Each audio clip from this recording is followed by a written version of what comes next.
sonho, e eu quero avisar para vocês. Na época da Covid, eu tive um sonho que eu via muitas pessoas, antes da Covid, dentro de um saco preto. Mas era muita gente.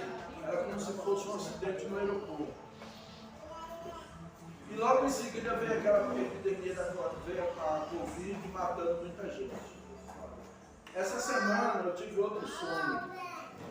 Essa semana eu tive um sonho que eu via muitos cadáveres, mas era uma quantidade assim que não tinha nem como contar o número. Tudo morto assim. E em decomposição. Cadáveres em decomposição. De repente, eu saía voando por cima daqueles cadáveres. Eu saía voando. Aí naquela voada que eu dava, aquele voo que eu dava, eu tocava num daqueles cadáveres com o pé batia. E estava tão em decomposição que na hora que batia o pé, sujava o meu pé. Aí de repente eu me jogava assim dentro de um rio, água bem limpa, água maravilhosa, né? Uma água limpa. Isso significa água limpa, significa o Espírito Santo, né? Significa o Espírito Santo.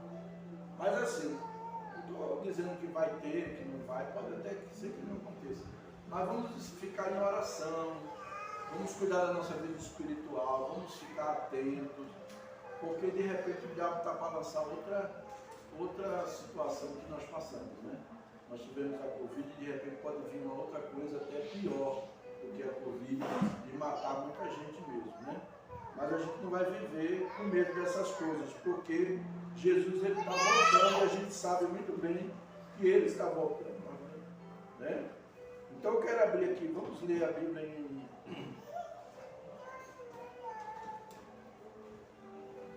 Deixa eu pegar aqui a mensagem.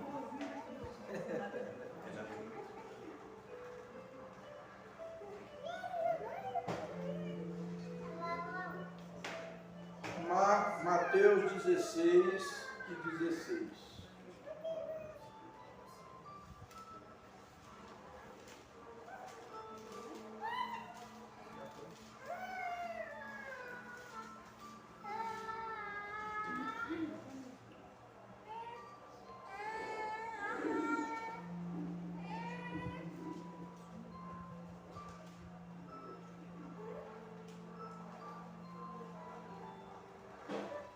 Mateus capítulo 16,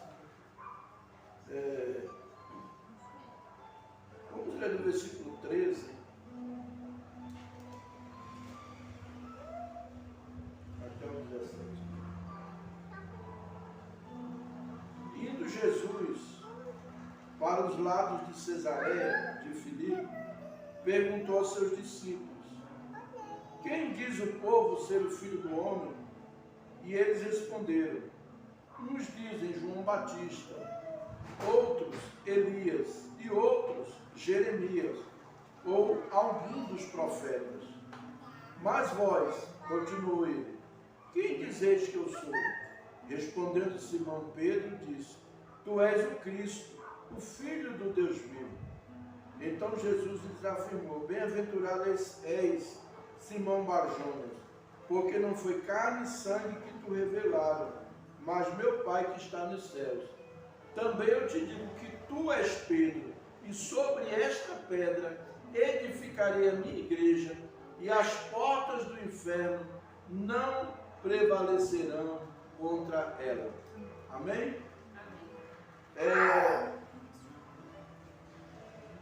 Senhor, em nome de Jesus, nós estamos aqui neste momento.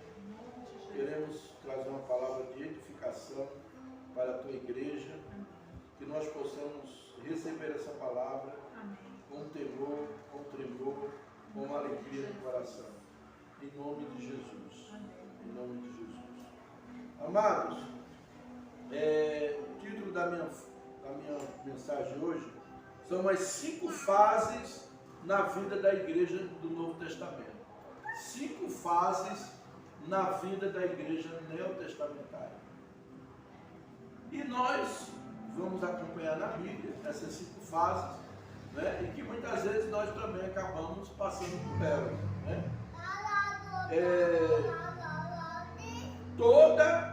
Toda realização passa primeiro pelo processo. Tudo que vai ser realizado tem um processo. Então, o Guilherme trabalharia com hambúrguer, fazendo hambúrguer, tá? Até chegar no pacote lá que o cliente leva para comer o hambúrguer, ele passa por um processo do tempero, da carne, do fogo. Mercado primeiro, comprar ingrediente.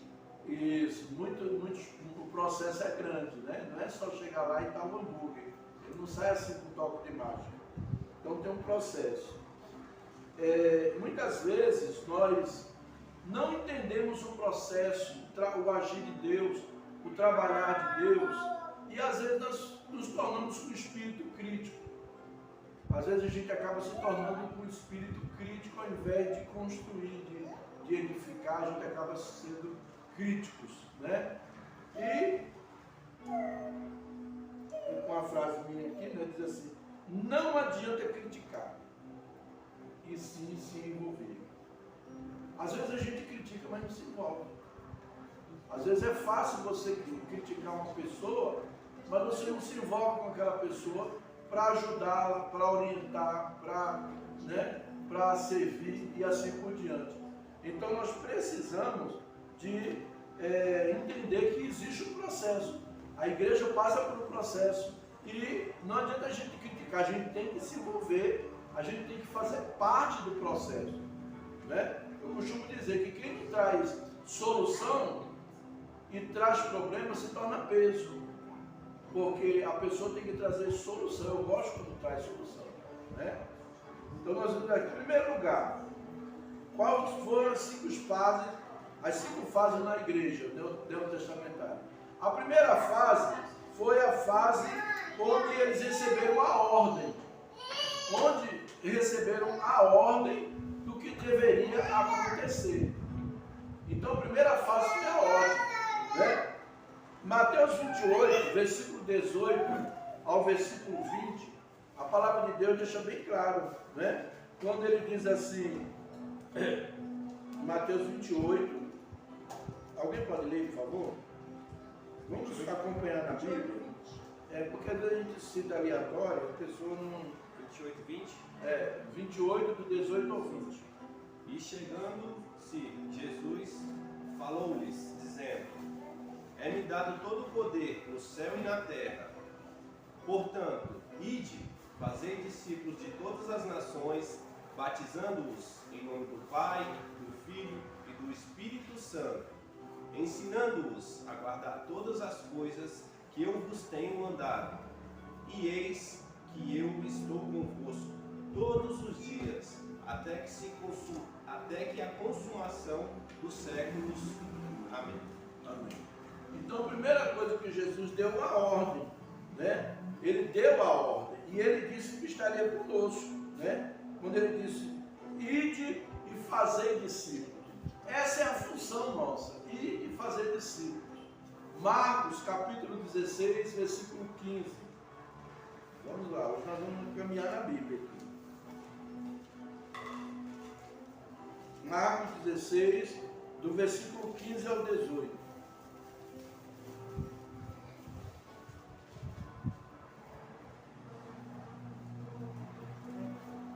Pode ler, quem achou. Disse-lhes: ide por todo o mundo e pregai o Evangelho a toda criatura.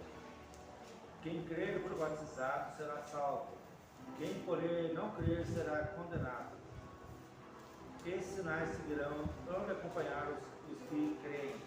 Em meu nome expelirão demônios, falarão novas línguas, pegarão em serpentes, e se alguma coisa mortífera beberem, não lhes fará mal. E sempre puserem as mãos sobre os enfermos, eles ficarão curados. Você vê em Mateus, ele disse: vão e façam discípulos. E depois ele diz o quê? Eu estarei convosco até a consumação dos séculos. Até que tudo se concretize, eu estarei com vocês. Eu estou com vocês. Façam discípulos porque eu estou com vocês. Aí em Marcos 16, 15, Ele disse, ide, portanto, ide por todo mundo e pregai o Evangelho. E depois ele disse, estes sinais seguirão os que crerem. Aos que crerem o quê? Nessa ordem. Se você crê na ordem de Jesus, de pregar o Evangelho, quando você vai pregar o Evangelho, os sinais vão seguir você. Quais são os sinais? Cura, milagres, libertação, né?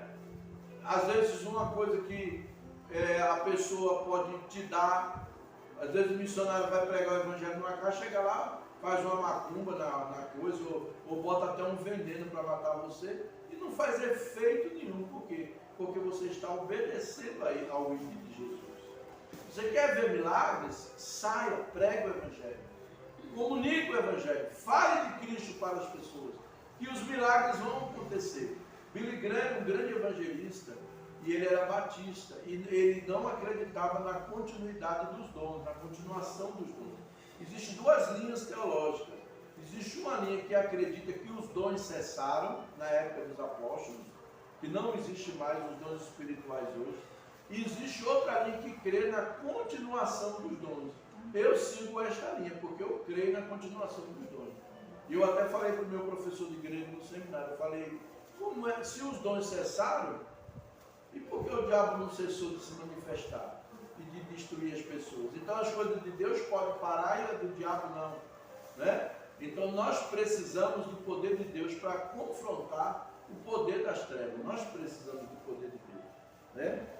Depois nós vemos Lucas capítulo 24, do versículo 44 ao 49. Lucas 24, do versículo 44 ao 49.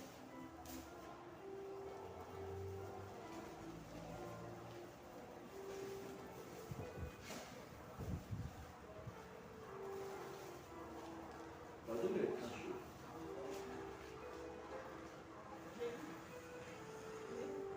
Lucas 24, do 44 até o 49. Pode ler. Depois me disse, são estas as palavras que vos falei, estando ainda convosco, que ainda importava que se cumprisse tudo que estava escrito nas últimas vezes, nos profetas dos salmos. Até onde? 44? Até o 49.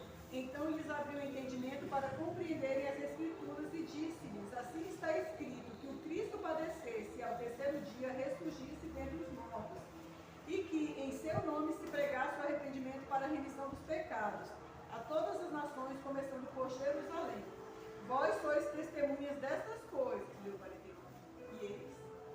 E eis que sobre vós envio a promessa de meu Pai.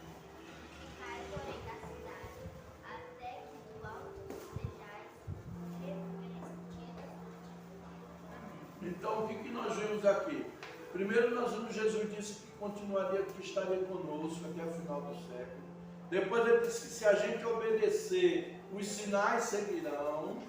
E depois ele fala, eles que vos envio, né? E Jesus dizendo que iria enviar a gente, mas precisava a gente ficar esperando o poder de Deus na vida da gente. Porque se não houver a manifestação do poder de Deus na nossa vida, é difícil a gente pregar o Evangelho. A gente não tem força, né? E Atos capítulo 1, versículo 8.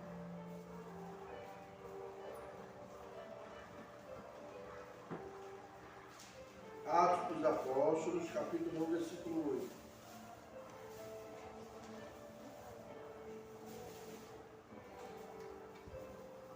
Mas recebereis poder ao descer sobre vós o Espírito Santo. Sereis minhas testemunhas, tanto em Jerusalém, como toda a Judéia, Samaria e nos confins da terra. Amém. Então aqui ele está falando, vocês receberão poder. Para que receber poder? Para ser testemunhas. E ele diz, tanto em Jerusalém, Jerusalém fala o quê? Da minha localidade, da minha cidade. Judéia, Judéia fala do meu estado.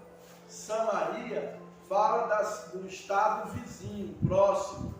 E os confins da terra, as outras nações. As outras nações. Então, isso que ele está falando. Vocês receberão poder e ser-lhe-eis testemunhas, tanto em Jerusalém, como em toda a Judéia e Samaria e até os confins da terra. Então, nós precisamos pregar o Evangelho onde nós estamos, preparar pessoas, para que essas pessoas, tem pessoas que têm chamada para ir para outras cidades, abrir trabalho em outras cidades. Tem pessoas que têm chamado para ir para outros estados. E tem pessoas que têm chamado para ir para outras nações, as nações vizinhas ou até o Oriente, lá na Ásia, aquela região toda. Então, existem pessoas que têm chamado. Eu fico indignado quando eu vejo pessoas que não fazem nada nem aqui e quer ser missionário. Eu sou contra. Para mim, o missionário tem que ser primeiro na sua igreja, primeiro na sua cidade. Eu quero ser missionário. Quantas almas você ganhou? Nenhuma. Quantas horas você ora por dia? Nenhuma. Eu não tenho tempo de orar, sou relaxado com a oração. Quantas vezes você leu a Bíblia toda? Nenhuma. Quantas vezes você faz o seu devocional? De vez em quando. E você quer ser missionário? Não vai, não adianta. Essa pessoa vai querer ser missionário, vai querer pregar lá fora, vai enfrentar poderes maiores do que nós, espíritos territoriais, porque cada região tem um tipo de demônio que age. Cada região tem um tipo de demônio. Então você já está na sua cidade, você já está acostumado a lidar com os demônios que estão agindo ali. Mas você vai lá para a Ásia, meu irmão, o negócio é feio. Eu conheço um pastor que ele foi ser missionário na Índia e quando já voltou desviado. E ele era pastor, era teólogo, tinha várias formações, mas voltou desviado mesmo. Na Índia são o quê? Mais de 3 milhões de deuses que as pessoas adoram. Então é uma pressão espiritual muito grande. Então, se você não tiver intimidade com Deus, eu sou teólogo, você pode ser o que for, mas se você não tem intimidade com Deus, você não vai conseguir fazer aquilo que Deus quer. Então, em primeiro lugar, a primeira fase da igreja é o quê? A ordem. Repita comigo, a primeira fase da igreja, é a ordem. É a ordem. Pronto, então Jesus nos deu a ordem, Ele nos ordenou. Vão e façam discípulos, evangelize, cure as pessoas, liberte as pessoas. Essa é a primeira fase, é a ordem. Vamos dizer, é a teoria, é a parte teórica. Aí nós vamos para a segunda fase da igreja, que é chamado de nascimento. João capítulo 2, versículo 1 a 4. E outro lê Atos 2, não é João não, desculpa. Atos 2, versículo 1 ao 4. E outro lê Atos 2, versículo 37 ao 41.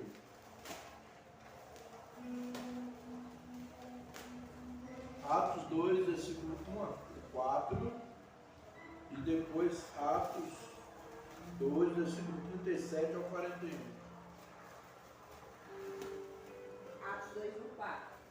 Cumprindo-se o dia de Pentecostes, estavam todos reunidos no mesmo lugar, e de repente veio do céu um som como de um vento veemente e impetuoso, e encheu toda a casa em que estavam assentados. E foram vistas por eles línguas repartidas, como a de fogo, as quais pousaram sobre cada um deles. E todos foram cheios do Espírito Santo, e começaram a falar em outras línguas, conforme o Espírito Santo concedia que falasse. Está vendo? Primeiro eles fizeram o quê? Eles obedeceram a ordem, não foi dada a ordem. A primeira ordem foi o quê? Fique em Jerusalém, até que do alto seja revestido de poder. Eles fizeram isso, ficaram, foram cheios do poder. Agora vamos ver o outro versículo. Atos 2, versículo 37 a 41.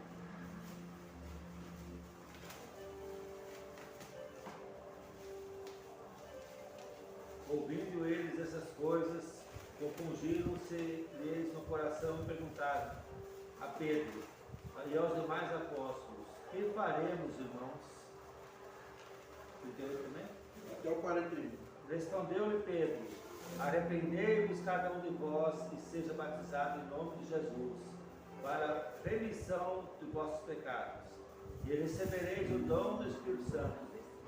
Pois para vós outros é a promessa para vossos filhos e para todos que ainda estão longe, isso para quanto o Senhor os deu de chamar.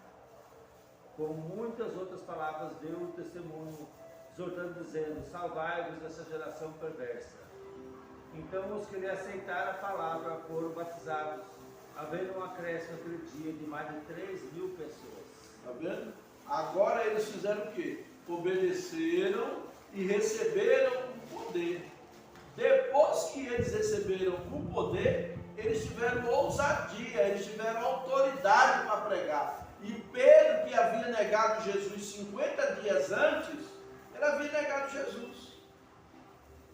E agora Pedro estava ali, se levanta no meio da multidão, prega e 3.000 almas se convertem. Uma pregação só. Você está entendendo? Uma pregação só. Então, uma pregação de uma pessoa cheia do poder de Deus faz um efeito espetacular, faz um estrago no reino das trevas. Por isso que o diabo atrapalha a vida da gente, para a gente não orar, para a gente não ler a Bíblia, para a gente não ter intimidade com Deus, porque ele sabe que nessa busca nossa é que vai vir o poder de Deus na vida da gente. O poder de Deus não vai vir aleatoriamente. Eu vim no culto, eu venho no culto, eu vou receber bênção, vou ser visitado por Deus, tudo. Mas eu preciso ter intimidade, eu preciso buscar o Senhor. E à medida que eu busco a Deus, o poder de Deus vai vir na minha vida e vai me dar automaticamente uma injeção de ânimo para eu ganhar almas para Cristo. Né? Aí nós vimos aqui agora, depois da ordem, né? Depois da ordem, nós vimos o nascimento. Aqui nasceu a igreja em Jerusalém. Então, mais recebereis poder ao descer sobre vós o Espírito Santo, e ser-me-eis testemunhas tanto em Jerusalém. Agora eles estavam em Jerusalém, vidas se convertendo em Jerusalém. Tem um outro versículo, um capítulo mais à frente, onde Pedro pregou de novo e quase 5.000 pessoas se converteu. Foram 8.000 almas em 2 pregações de Pedro. Já pensou, oh, Jesus? Aí a terceira fase é a consolidação da igreja, consolidando a igreja. A igreja nasceu, né? Os discípulos ouviram e receberam a ordem, obedeceram a ordem, com essa obediência nasceu a igreja. Agora é o período de consolidação da igreja. Atos capítulo 2, do versículo 42 ao 47. Vamos ver aí. E perseveraram na doutrina dos apóstolos, na comunhão, no partir do pão e nas orações. Em toda a alma havia temor, e muitas maravilhas e sinais se faziam pelos apóstolos. Todos os que criam estavam juntos e tinham tudo em comum. Vendiam suas propriedades e bens e repartiam com todos, segundo as necessidades de cada um. Perseverando unânimes todos os dias no templo e partindo o pão em casa. Comiam juntos com alegria e singeleza de coração, louvando a Deus e caindo de graça de todo o povo. E todos os dias acrescentava o Senhor à igreja, aqueles que se haviam de salvar. Aí como que foi feita a consolidação da igreja? Diz aqui, perseveravam na doutrina dos apóstolos. Então, o que era ensinado era levado a sério, era praticado. O que os apóstolos ensinavam, eles pegavam aquilo e traziam para as suas vidas e colocavam em prática. Depois ele diz assim, na comunhão. O que é comunhão? Comunhão é estar juntos. Às vezes a gente pensa, a gente está no culto, todo mundo junto, celebrando, adorando a Deus, amém, é bom. Mas quando a gente se reúne juntos para uma outra atividade, vamos supor o almoço, a gente faz um almoço, um café da manhã, a gente faz um evento para comunhão. Eu até tirei a reunião do culto lá da casa do Neto, fiz aqui na igreja, e depois do culto que a gente vai para lá para ter comunhão. Lá a gente vai conversar, vai brincar, vai comer, né? E outra coisa, eu faço isso, não é porque eu estou prezando de comida na minha casa, nem que eu estou prezando de dinheiro, nem nada disso. Prezando de dinheiro eu estou precisando dar, pode dar com você. Mas assim, não que eu estou com essa intenção, eu faço na intenção da gente estar juntos, né? Agora, eu não tenho dinheiro para bancar isso. Eu não tenho. Se eu tivesse, com certeza eu faria e dizer, irmão, vem para cá, vamos comer junto, eu estou com dinheiro aqui, vou, né? Então, assim, se eu tivesse, eu bancaria com o maior prazer. Mas eu não tenho. Então, o que eu vou fazer? A gente divide entre nós, né? Divide. Como nós ainda somos um grupo pequeno, numericamente, a gente fica um pouco mais salgado. Mas se fosse um grupo maior, você sabe que quanto mais gente, mais diminui o preço. A gente vai fazer um retiro numa chácara. Aí uma chácara cobra 3 mil, vamos supor. Se uma chácara cobra 3 mil para você fazer um retiro, se você tem um grupo pequeno de gente, vai sair pesado, para cada um vai sair pesado. Agora, se tem muita gente, eu me lembro que a gente já acampou lá naquele, no CNTI, não foi, Gerson? Gerson Reserva? No CNTI. E o CNTI não é barato para alugar lá. Nós passamos 3 dias no CNTI, final de semana, né? Sexta, sábado e domingo, no CNTI, a igreja toda. Os quartos para casais, né? Com camareira, com gente para servir o almoço. Quem servia era até eles, né? Ninguém foi para cozinhar. Eu acho legal isso. Eu acho tão ruim quando a gente faz esses retiros, que às vezes as irmãs têm que estar cozinhando. E aí elas perdem. Elas estão ali, está sendo bênção para elas, mas elas perdem, né? Muita coisa, porque elas estão lá na cozinha. Entendeu? Então era bom que a gente pudesse fazer um retiro assim, mas que a gente tivesse uma equipe para cozinhar para a gente. Fazer a comida lá, na hora da comida a gente servir, acabou. Entendeu? E vai chegar esse momento. Então, quanto mais gente nós temos, quanto mais pessoas nós temos, mais barato fica para fazer determinadas atividades. Então a gente tem que trabalhar com o que a gente tem, né? E se Deus quiser, logo logo a gente vai ampliar isso. Então ele fala aqui, comunhão, né? Não é ficar enfiado na casa do outro, porque as pessoas às vezes pensam que comunhão é ficar enfiado na casa dos outros. Aí daqui a pouco vira fofoca. E a Bíblia ainda diz assim, retira o pé da casa do teu irmão antes que ele se aborreça de ti. Eu conheço muitas histórias de irmão que vivia direto na casa do outro e acabavam falando da vida do outro, aí começa aquele tumulto na igreja.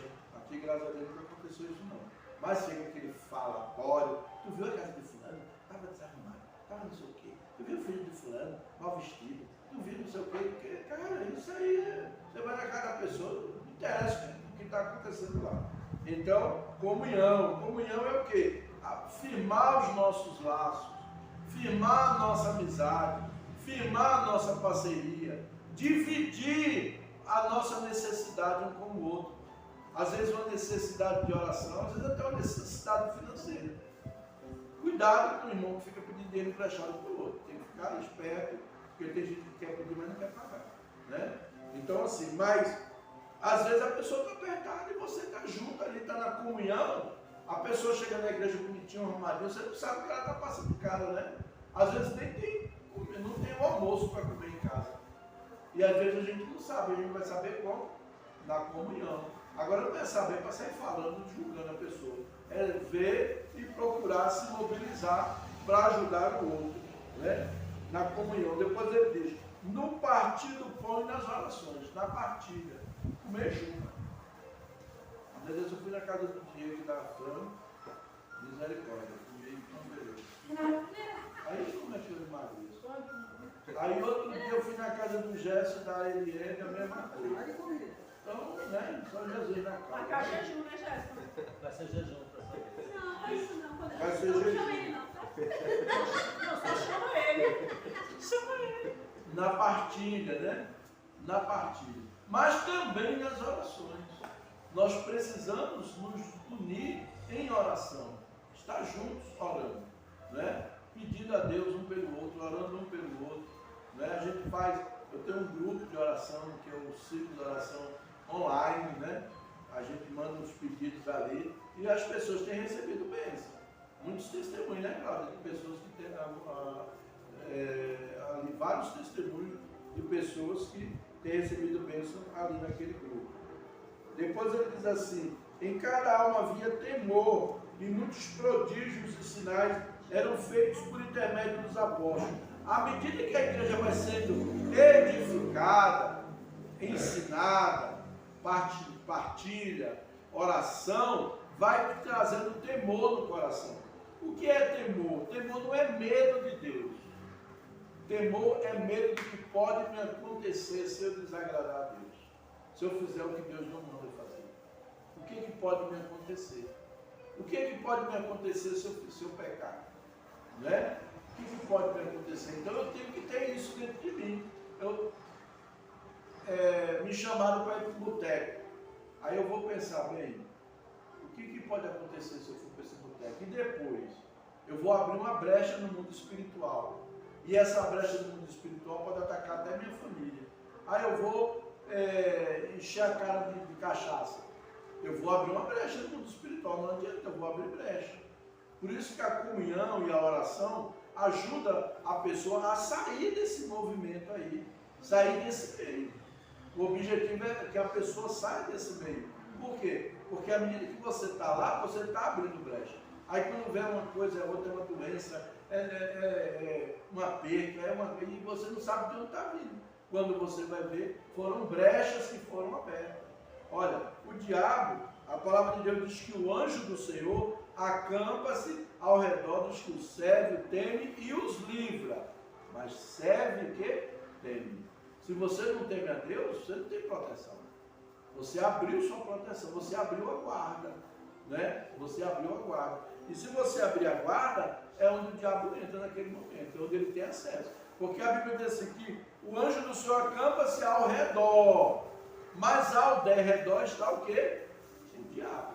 Ele está ao derredor, buscando a quem possa tragar. Ele ruge como um leão. Ele não atravessa aquela linha imaginária, porque tem um anjo ali do nosso lado.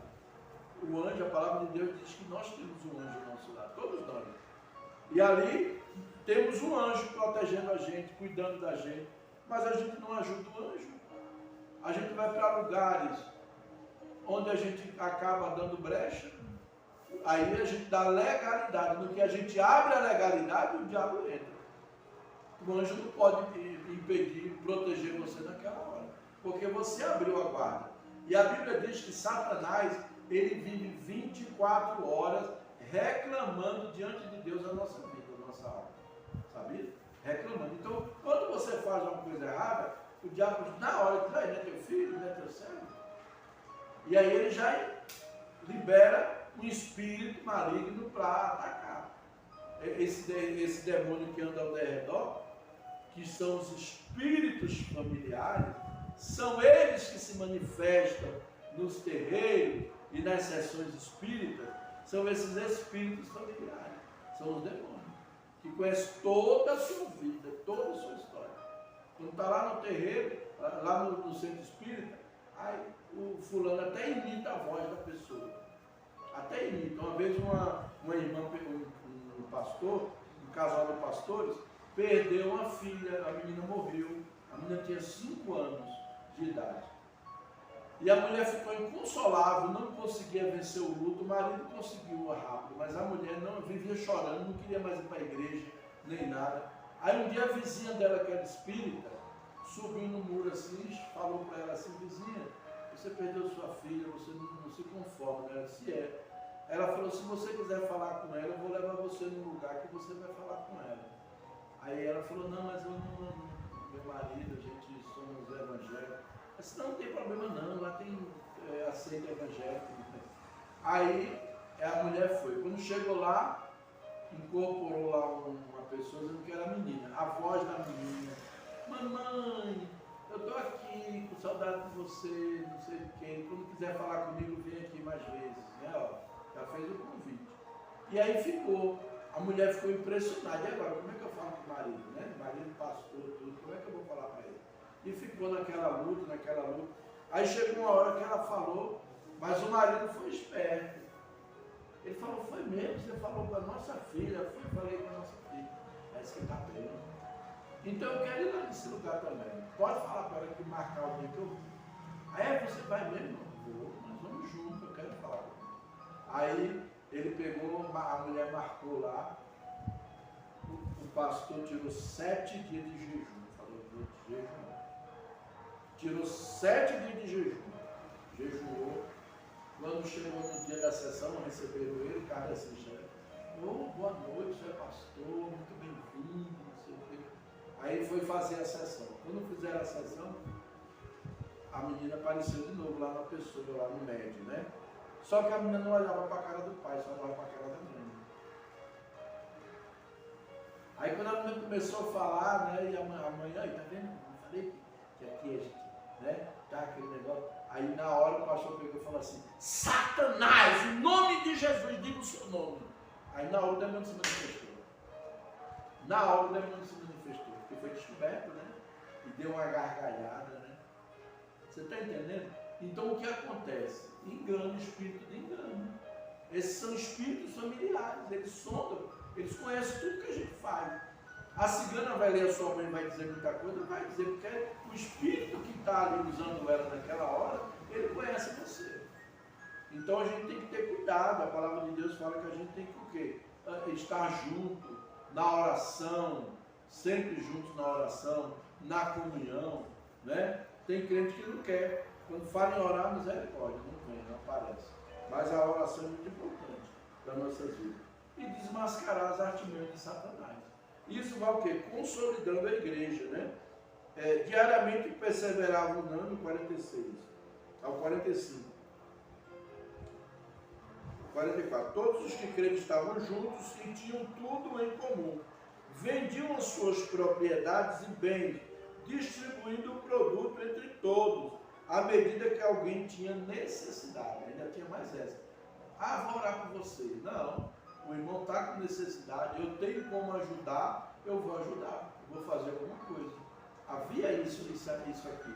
Mas para que haja isso, é preciso que haja esse laço de amor, de união, de comunhão, que a gente passe a ter um relacionamento verdadeiro. Por exemplo, eu sempre falo do Edmilson da Série, são meus irmãos, tem defeito que eu também tenho, não é só eles que têm, eu também tenho. Se bem que eu tenho mais do que eles. Né? Mas, para mim, é como um irmão. Eu sempre falo do Edmilson para as pessoas, digo, para mim é meu irmão. É um irmão, né, amor? Eu sempre falo para as pessoas do Edmilson como irmão. Por quê? Porque a gente aprendeu a ter isso, né? A gente viveu. Né? Bate da Icalda, quanto tempo a gente se conhece? O Gerson, né? Quanto tempo? Então, assim, a gente aprendeu a ter isso.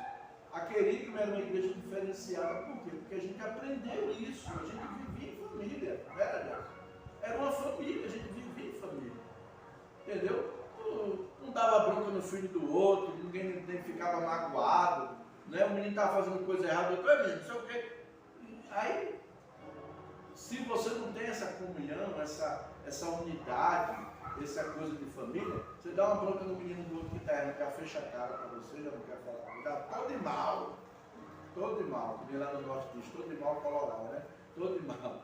Então a comunhão vai fazer a gente criar esse vínculo. Eu vou saber que o Gerson, ele às vezes vai dar uns porros ali no meu filho ali, não porque ele quer me ferir alguma coisa, porque o menino está errado e ele está corrigindo. Ele viu que eu não vi e ele viu, e na hora ele corrigiu. Claro que não vai autorizar também ninguém, está batendo o filho de ninguém. Né? Que nem o Guilherme e a Sara. Quantas vezes o Guilherme e a Sara, você bate desses meninos? Eu digo, eu não sou pai deles, né? Mas eu repreendo. Aí a Alice, quando faz uma coisa errada, Alice, quando faz uma coisa errada, o menino vai e fala. O Davi também vai e fala, né? Então, assim, à medida que a gente tem comunhão, a gente vai tendo essa intimidade um com o outro, essa liberdade. E vai poder ajudar ela, eu vou saber. Como é que eu vou saber que está faltando alimento na casa do irmão? Se eu caminhar com ele. Como é que eu vou saber se está faltando roupa na casa daquele irmão? Se eu caminhar com ele, não é? Eu costumo dizer, eu visito uma pessoa. Todo mundo, quando o pastor chega, a primeira coisa é café, não sei o quê, né? Antigamente era café, bolo. E até hoje também, né? Então o pastor chega e diz que quer que o pastor almoce, aquela coisa toda. Você chegou na casa do irmão uma vez, duas vezes, não ofereceu nem um café, o negócio não está bom. Então é hora de você procurar saber se a pessoa está passando por dificuldade e até para ajudar a pessoa. Né? Diariamente perseveravam unânimes no templo, partiam pão de casa em casa e tomavam suas refeições com alegria e singeleza de coração. Sabe o que é singeleza de coração? Quem sabe o que é essa palavra singeleza? Não vale procurar. Não. O que é singeleza? Humildade. Humildade, simplicidade. A igreja era simples. Vida simples. Você está entendendo? Viver com simplicidade. Isso é muito importante. Louvando a Deus e contando com a simpatia de todo o povo. Enquanto isso, acrescentava-lhes o Senhor dia a dia os que iam sendo salvos. A igreja, aquela comunhão, aquela simplicidade, aquilo que acontecia na vida da igreja, as pessoas viam e queriam se envolver com a igreja. Acabavam se convertendo também, porque começava a ver a diferença. Então esse é o período, essa é a terceira fase da igreja, que é a fase de consolidação.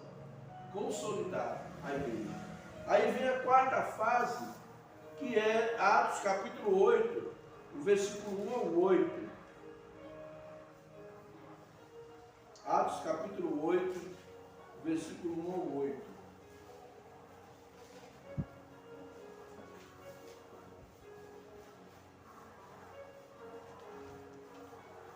Pode ler. E também Saulo consentiu na morte dele. Não é 8, versículo 1. Aí esse primeiro dia, versículo 1. É isso mesmo. Ah, isso mesmo, desculpa. Vai continuar. E também Saulo consentiu na morte dele. Despejo. E fez naquele dia uma grande perseguição contra a igreja que estava em Jerusalém. E todos foram dispersos pelas terras da Judéia e da Samaria, exceto os apóstolos. E os varões piedosos foram enterrar Estevão, e fizeram sobre ele grande pranto. E Saulo assolava a igreja, entrando pelas casas e arrastando homens e mulheres, e os encerravam na prisão. Mas os que andavam dispersos iam por toda parte anunciando a palavra. E descendo, Filipe, a cidade de Samaria, lhes pregava a Cristo. E as multidões unanimemente prestavam atenção ao que Filipe dizia, porque haviam e viam os sinais que ele fazia. Pois que os espíritos imundos saíam de muitos que os tinham, clamando em alta voz, e muitos paralíticos e coxos eram curados. E havia grande alegria naquela cidade. Está vendo? Aí o que aconteceu? A ordem era essa: ser minhas testemunhas, tanto em Jerusalém como em toda Samaria e Judéia e até os confins da terra. O que aconteceu com aqueles irmãos? Jerusalém, eles ficaram só em Jerusalém. Eles ficaram ali, ó, presos, pregando o evangelho só ali. A igreja não se espalhou conforme a ordem do Senhor. O Senhor mandou ir para a Judéia e para a Samaria, mas eles estavam presos ali em Jerusalém. Ali estava muito bom, estava confortável, todo mundo se conhecia, todo mundo se amava, todo mundo se ajudava, né? Tinha os apóstolos, tinha cura, tinha milagres, tinha louvores, tinha adoração, né? E aí ali estava tudo bem. Aí Deus olhou para aquilo ali e Deus falou assim: peraí que eu vou fazer uma bagunça. Eu vou bagunçar esse negócio aí, vou tirar esse povo do comodismo. Aí levanta Saulo para perseguir a igreja. Aí a Bíblia diz que Saulo de Tarso perseguiu a igreja. E a Bíblia diz que quando os que foram dispersos, no capítulo 8, e os que foram dispersos, está vendo? E os que foram dispersos pela perseguição, dispersos pelas regiões da Judéia e Samaria. Aí aqui o que aconteceu? Agora Judéia e Samaria começou a ouvir o Evangelho. Mas por quê? Eles foram por livre e espontânea vontade? Eles foram porque eles estavam sendo perseguidos. E no que eles foram perseguidos, Deus espalhou eles. E aí eles começaram a pregar o Evangelho por onde eles passavam, né? na Judéia e na Samaria. Então nós vimos aqui a quarta fase, a igreja dispersa. O que é a igreja dispersa? É a igreja fora do templo. É a igreja fora do templo. Quando você está no seu trabalho, é a igreja que está dispersa. Quando você está na escola, é a igreja dispersa. Quando você está em casa, é a igreja dispersa. E aí onde você está, onde você foi disperso, onde você passa o dia, a semana, é o ponto de você, é o local de você comunicar o Evangelho. Você tem que ser obediente à ordem de Jesus. E se você pregar o Evangelho, você vai ver milagres. Você vai ver que Deus não usa só pastor, apóstolo, não sei o quê. Não, Deus usa a igreja, todos os cristãos. Mas aqueles que se dispuserem a fazer o que Deus quer, a obedecer. Né? Então a quarta fase é a igreja dispersa. A quinta fase é a igreja perseguida.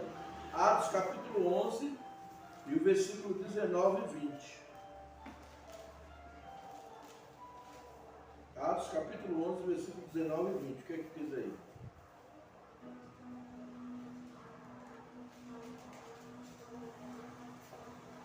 Então os que foram dispersos por causa da tribulação que sobreveio a Estevão se espalharam até a Fenícia, Chipre e Antioquia, não anunciando a ninguém a palavra, senão somente aos judeus.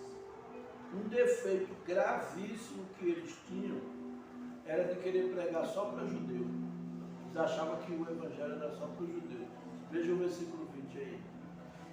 Alguns deles, porém, que eram de Chipre e Cirene, foram até Antioquia e falavam também aos gregos, anunciando o evangelho do Senhor Jesus.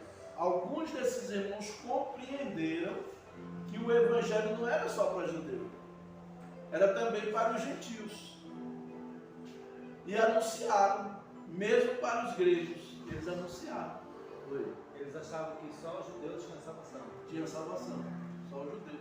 Eles não entenderam ainda que quando Jesus veio, através do Espírito Santo, ele uniu todos os povos. Todos os povos podem se converter. A porta está aberta para quem quiser. Né? Então aqui veio ele só pregando a judeu. Aí depois, mas teve um grupo daquela turma que estava sendo perseguida que pregou também para os gregos. Ainda bem, né? Aqui se cumpre o que? A igreja chegando até os confins. Pregaram Judéia, Samaria, Jerusalém, Judéia, Samaria e até os confins da terra. Agora a igreja chegou aos gregos, na cidade de Antioquia.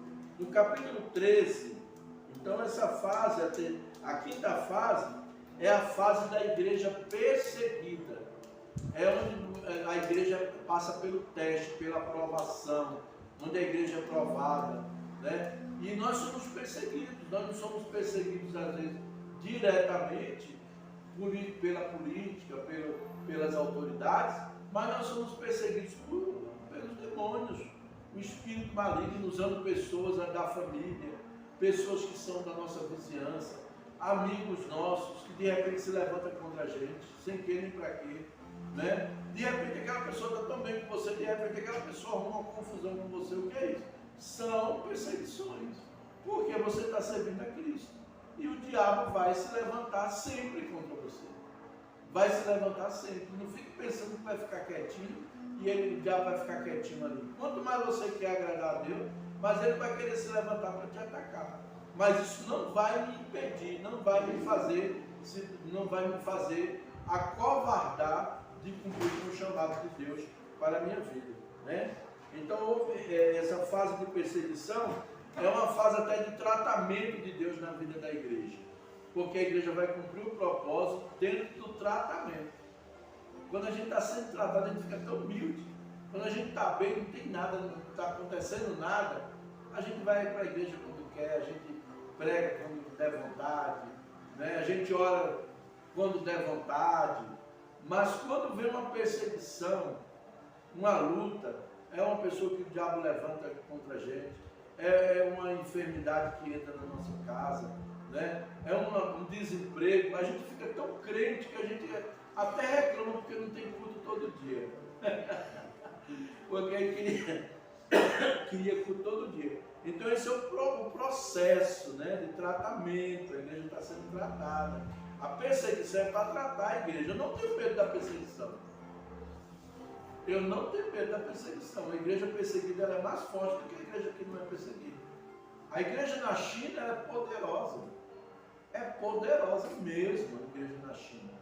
Né? E eles não têm placa, não tem nome, não tem nada. E lá tem ressurreição de mortos, tem cura de enfermos, tem milagres extraordinários. Por quê? Porque é uma igreja que vive debaixo de opressão, de perseguição. Né? Não tem liberdade. E por último, a sexta fase é a igreja entendendo e obedecendo o seu chamado. A igreja entendendo e obedecendo o seu chamado. Atos capítulo 13, versículo 1 ao 3. Atos 13, do versículo 1 ao 3. O que diz aí?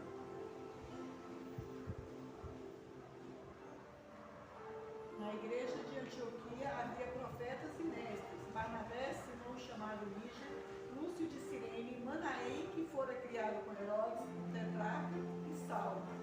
Enquanto adoravam ao Senhor e jejuavam, disse o Espírito Santo: separem-me Barnabé e Saulo para a obra que os tenho chamado. Assim, depois de jejuar e orar, impuseram-lhes as mãos e os enviaram. Enviados pelo Espírito Santo, desceram a Seleucia e dali navegaram para Chipre. Obrigado. Então aqui você vê o que? A igreja agora, ele já não tem dificuldade. Agora eles se reúnem para orar, para jejuar e para buscar a direção de Deus. E no momento que eles estão ali jejuando, buscando a direção de Deus, Deus fala com eles: apartar-me a Saulo e a Barnabé para a obra que eu tenho chamado. Né? Nesse período da perseguição, entre o capítulo 8, capítulo 4 até o capítulo 11, Paulo já se converteu. Lá no capítulo 9 tem a conversão de Paulo. Do capítulo 9 até o capítulo 11, Paulo passou 14 anos na cidade dele. Então a igreja de Antioquia não nasceu assim ontem. Hoje eu estou aqui em Jerusalém, amanhã nasceu a igreja de Antioquia. Não. A igreja de Antioquia nasceu 14 anos depois da conversão de Paulo. Aí Barnabé foi chamado para ir para lá. Quando Barnabé foi para lá, aí ele lembrou de Saulo. Eu preciso de um cara que nem Saulo. Paulo era mestre, Paulo era filósofo, Paulo era teólogo, foi criado aos pés de Gamaliel.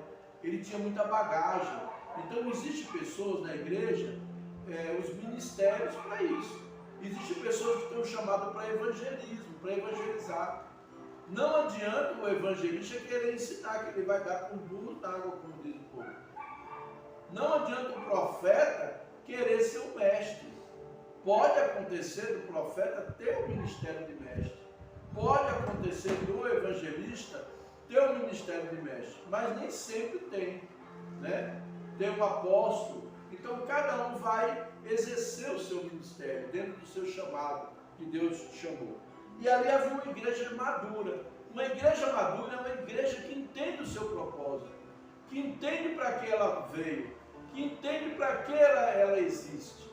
Quando eu falo igreja madura, eu falo cada irmão ter essa maturidade, essa mentalidade de que nós estamos aqui para conquistar o mundo para Cristo. Ah, mas tem tanta igreja, tem tanta igreja. Mas tem tanto marginal. Será que a igreja não está falhando? Será que não está falhando em alguma coisa? Se tanto de igreja, será que não está falhando? Alguma coisa está errada. Então, eu não vou ficar criticando, porque os irmãos estão fazendo o que eles podem. Mas o que eu vou fazer? Eu vou perguntar para Deus: Deus, o que eu posso fazer para mudar a história do meu bairro? O que eu posso fazer para mudar a história onde eu estou, onde eu moro, onde eu trabalho? O que eu posso? Deus me chamou, nós estamos aqui fazendo a obra. Senhor, o que eu posso fazer para acrescentar? Eu não quero ser apenas uma igreja, uma denominação, mas eu quero fazer a diferença. Muitas pessoas não fazem a diferença porque não querem abandonar o pecado. para fazer a diferença tem que renúncia. Não adianta, enquanto não houver renúncia, você não faz a diferença. Você só vai fazer a diferença quando você estiver disposto a abrir mão do pecado. Porque o pecado fede na presença de Deus. Fede. E Deus não compactua com o pecado. Então eu tenho que olhar para a minha vida, ver onde que tem o tipo de pecado que eu estou cometendo, pedir perdão a Deus, mudar de vida, tomar uma posição e entender o meu chamado. Eu fui chamado. Eu sou chamado por Deus. Né? E para finalizar, Atos capítulo 16, o versículo 9 e 10. Para fecharmos. E Paulo teve de noite uma visão, em que se apresentou um homem da Macedônia, e lhe rogou, dizendo: passa a Macedônia e ajuda-nos.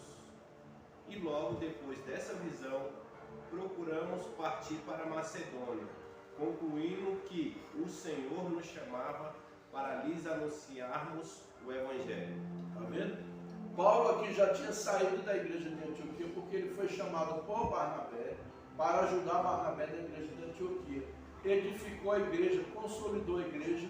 Agora eles estavam ali e Deus falou com eles, ele e Barnabé, para ir para fazer missões. Começaram a fazer missões. Ele já estava no campo missionário quando Deus falou. Aí ele queria ir para Bitínia, para Frígia. Aí Deus falou com ele: não vá para esses lugares. O Espírito Santo impediu eles de ir. Está escrito na Bíblia. Aí depois o que acontece?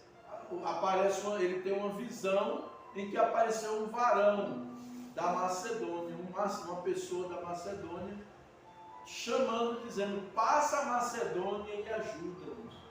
Vem para cá, nós estamos precisando do Evangelho. A Macedônia hoje é a Europa. É a Europa. Então agora a igreja já estava madura. Quando ela estava madura, aí Deus levanta os missionários. Deus vai começar a mandar os missionários daquela igreja. Por quê? Agora ele vai ser enviado pela igreja. Por quê? A igreja tem maturidade. Ela sabe da sua responsabilidade. Ela agora tem consciência do seu compromisso. Não é uma coisa que é a vontade do irmão ou a vontade do pastor, mas a vontade de Deus, né?